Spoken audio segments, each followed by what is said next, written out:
বাইরে হাড় কাঁপানো শীত, জানলার ওপাশে ঘন কুয়াশা, আর লেপের নিচে উষ্ণতার কি যে আরাম।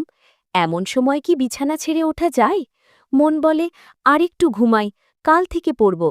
কিন্তু ঠিক এই সময়টাতে, যখন পৃথিবী গভীর ঘুমে আচ্ছন্ন, যখন সবাই নিজের আরাম নিয়ে ব্যস্ত, তখন কিছু মানুষ আছেন যারা ওই গরম বিছানা আর আরামের ঘুমকে না বলে দেন।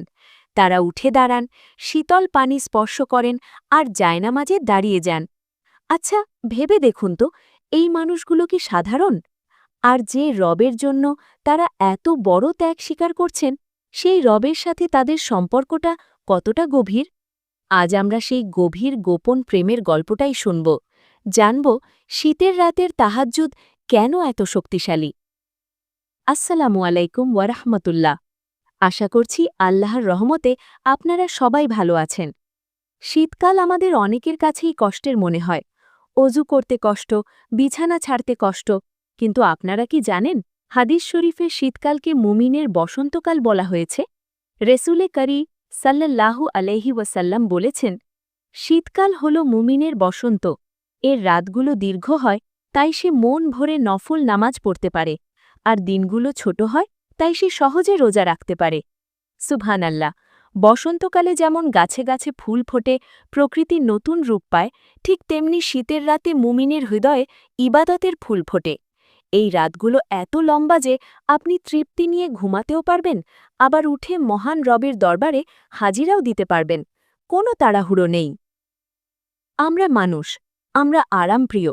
শীতের রাতে যখন লেপের উষ্ণতা ছেড়ে বাথরুমের দিকে পা বাড়াই, মেঝের ঠান্ডা যেন পায় কাঁটার মতো বিধে। ট্যাপের ঠান্ডা পানি যখন মুখে দিই, তখন শয়তান বার কানে ফিসফিস করে, দরকার কি এত কষ্টের? আল্লাহ তো দয়ালু, তিনি মাফ করবেন, ঘুমিয়ে পড়ো। কিন্তু প্রিয় বোন আমার, প্রিয় ভাই আমার, এখানেই তো আসল পরীক্ষা। ইসলামের একটি সুন্দর নীতি হল আল আজরু আলা কাদরিল মাশাক্কা, অর্থাৎ কষ্ট যত বেশি, পুরস্কারও তত বেশি। আল্লাহ সুবহানাহু ওয়া তাআলা যখন দেখেন তার বান্দা কনকনে শীতে কাঁপছে, তবুও তার ভালোবাসা আর ভয়ে অজু করছে, তখন আল্লাহর রহমতের দরিয়ায় কি জোয়ার আসে না? অবশ্যই আসে। অন্য সময় অজু করা আর শীতের রাতে কষ্ট করে অজু করার স্বভাব এক নয়। এই যে আপনার সামান্য কষ্ট, এই যে আরামের ঘুম বিসর্জন দেওয়া, এর বিনিময়ে আল্লাহ আপনাকে এমন কিছু দেবেন যা দুনিয়ার কোনো আরামের সাথে তুলনা করা যায় না। সেটা হলো আল্লাহর বিশেষ ভালোবাসা। আচ্ছা, আপনি কি কখনো ভেবেছেন, কেন তাহাজ্জুদের সময়টাকেই আল্লাহ এত গুরুত্ব দিয়েছেন? কেন দিনের আলোতে নয়? রাতের শেষ তৃতীয়াংশ, পৃথিবী তখন নিস্তব্ধ। সোশ্যাল মিডিয়ার নোটিফিকেশন নেই, অফিসের কাজের চাপ নেই, সংসারের কোলাহল নেই, শুধু আপনি আর আপনার রব। হাদিসে কুদসিতে এসেছে, রাতের এই অংশে আল্লাহ তাআলা প্রথম আসমানে নেমে আসেন, যেমনটি তার শানের জন্য প্রযোজ্য, এবং ডাকতে থাকেন, কে আছো আমাকে ডাকবে, আমি তার ডাকে সাড়া দেব। কে আছো আমার কাছে চাইবে, আমি তাকে দান করব। কে আছো ক্ষমা চাইবে, আমি তাকে ক্ষমা করে দেব। ভাবুন তো একবার, স্বয়ং রাজাধিরাজ মহান আল্লাহ আপনাকে ডাকছেন, আর আমরা তখন ঘুমে বিভোর। শীতের রাতে যখন আপনি জায়নামাজে দাঁড়াবেন, তখন মনে করবেন না আপনি একা, তখন আসমানের দরজাগুলো আপনার জন্য খুলে দেওয়া হয়েছে। অনেকে আমাকে প্রশ্ন করেন, আপু, অনেক দোয়া করি কিন্তু কবুল হচ্ছে না, মনটা খুব অশান্ত।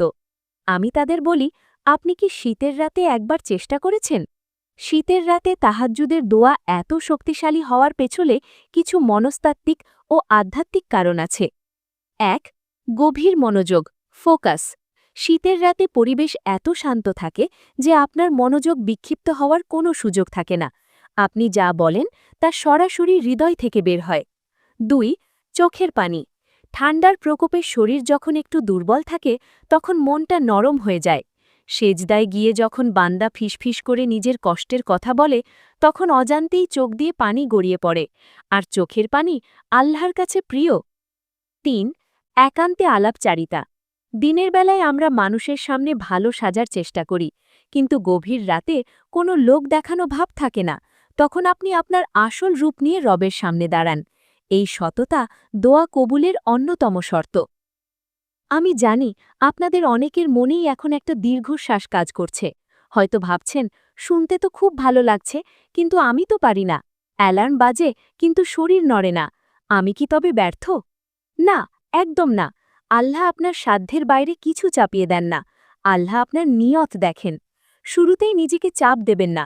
রোজ তাহাজ্জুদ পড়তে হবে এমনটা ভাবলে শয়তান আপনাকে ভয় দেখিয়ে দেবে।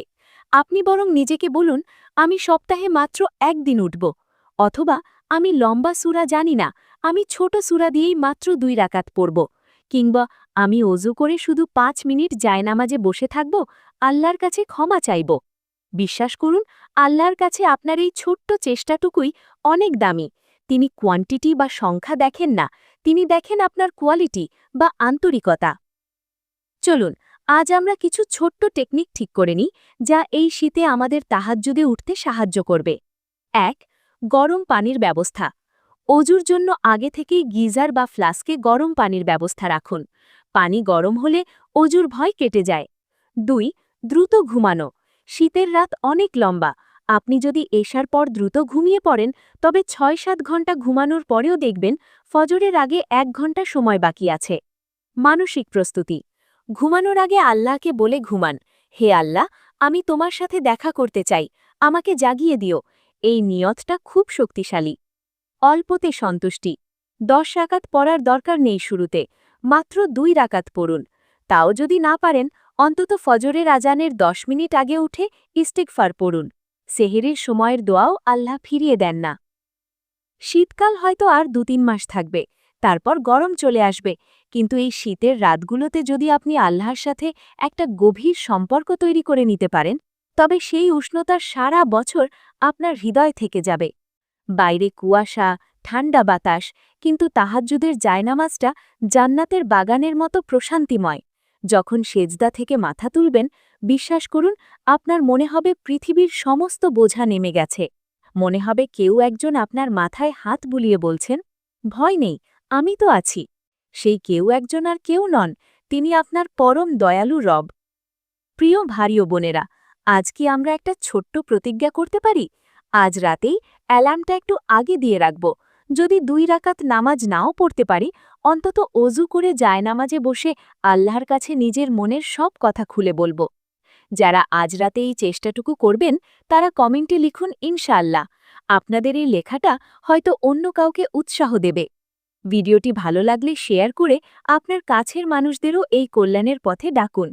কে জানে, আপনার শেয়ারের কারণে হয়তো আজ রাতে কেউ একজন তাহাজ্জুদে দাঁড়াবে, আর তার সওয়াব আপনার আমলনামায়ও জমা হবে। আল্লাহ আমাদের সবাইকে শীতের অলসতা কাটিয়ে তার প্রিয় বান্দা হওয়ার তৌফিক দান করুন। ভালো থাকবেন, দুয়ায় রাখবেন। আসসালামু আলাইকুম ওয়া রাহমাতুল্লাহ।